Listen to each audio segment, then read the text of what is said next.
আচ্ছা কেমন হয় বলুন তো, মাত্র 1 কাপ গুঁড়ো দুধ দিয়েই যদি 800 থেকে 1000 টাকার রসমালাই আপনারা ঘরেই বানিয়ে ফেলতে পারেন, সেটাও আবার 5 মিনিটে। আর তৈরি করা এতটাই সহজ যে ছোট বাচ্চারাও বানিয়ে ফেলতে পারেন। আর রসমালাইগুলো এতটাই বেশি সফট আর তুলতুলে নরম হয় যে মুখে দিতেই মিলিয়ে যায়। তাহলে চলুন দর্শক দেখে নেওয়া যাক এই রেসিপির পুরো প্রস্তুত প্রণালী। রসমালাই তৈরি করার জন্য প্রথমে একটি বোলের মধ্যে দিয়ে দিব 1 কাপ পরিমাণ গুঁড়া দুধ। আর দুধটি অবশ্যই ফুল ক্রিম মিল্ক পাউডার হতে হবে, অর্থাৎ দুধ কেনার সময় প্যাকেটের গায়ে অবশ্যই ফুল ক্রিম মিল্ক পাউডার লেখাটা দেখে নেবেন। এখন এখানে অ্যাড করে দিচ্ছি 1/2 চামচ পরিমাণ বেকিং পাউডার।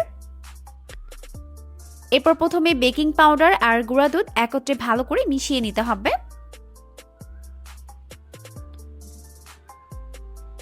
একটু সময় নিয়ে ভালো করে মিশিয়ে নেওয়ার পর এখন এর মধ্যে অ্যাড করে দিব 1/2 চামচ পরিমাণ ঘি।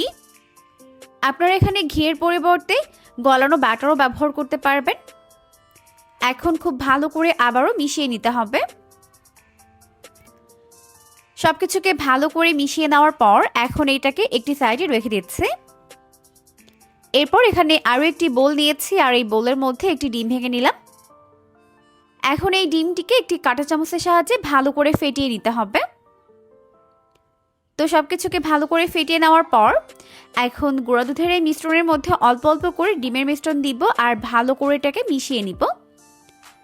চেষ্টা করবেন একবারে না দিয়ে এভাবে অল্প অল্প করে দিয়েই মিশিয়ে নিতে।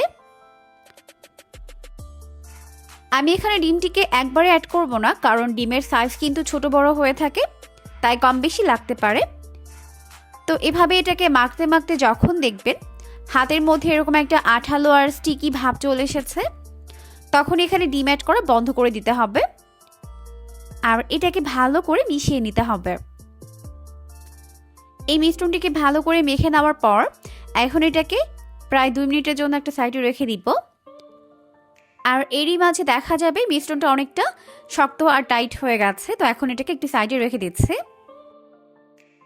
প্রায় 2 মিনিটের মতো একটা সাইডে রেখে দেওয়ার পর হাতটা ধুয়ে এসে এখন আমি রসমালাইয়ের শেপগুলোকে দিয়ে নিব। তাই এখান থেকে অল্প একটু ডো নিয়ে নিলাম, এরপর হাতের মধ্যে নিয়ে এরকম গোলাকার শেপ দিয়ে নিলাম। এভাবেই আমি সবগুলোকে বানিয়ে নিব। এখন আমরা রসমালাইয়ের জন্য মালাইটাকে তৈরি করব, তাই চুলায় একটি প্যান বসিয়ে এখানে অ্যাড করে দিলাম 1 লিটার পরিমাণ লিকুইড দুধ। আমি এখানে গরুর তরল দুধ ব্যবহার করেছি, তবে আপনারা চাইলে এখানে গুঁড়া দুধ পানিতে গুলে সেটাকেও ব্যবহার করতে পারবেন। এরপর এখন এর মধ্যে অ্যাড করে দিলাম 1/2 কাপ পরিমাণ চিনি দিয়ে আবার সবকিছুকে ভালো করে জাল করে মিশিয়ে নিতে হবে। আর ফ্লেভারের জন্য দিয়ে দিলাম 3টা এলাচ। এরপর জাল করতে করতে যখন দুধের মধ্যে এভাবে বলক উঠতে শুরু করবে, তখন আমি এর মধ্যে রসমালাই শেপগুলোকে অ্যাড করে দিলাম। এখন হাই ফ্লেমে এটাকে জাল করতে হবে। আমি একটু এভাবে এটাকে উল্টে পাল্টে দিচ্ছি। এখন এটাকে প্রায় 5 মিনিটের মতো জাল করে নিতে হবে। তো এখন আমি এটাকে ঢাকা দিয়ে রান্না করব প্রায় 5 মিনিটের মতো। আর এরই মাঝে দেখা যাবে রসমালাইগুলো ভালোভাবে কুকড হয়ে গেছে আর ফুলে আরও বেশি ডাবল হয়ে গেছে। এখন ফিরে এলাম 5 মিনিট পর। দেখতেই পাচ্ছেন রসমালাইগুলো ফুলে একদম টইটুম্বুর হয়ে গেছে।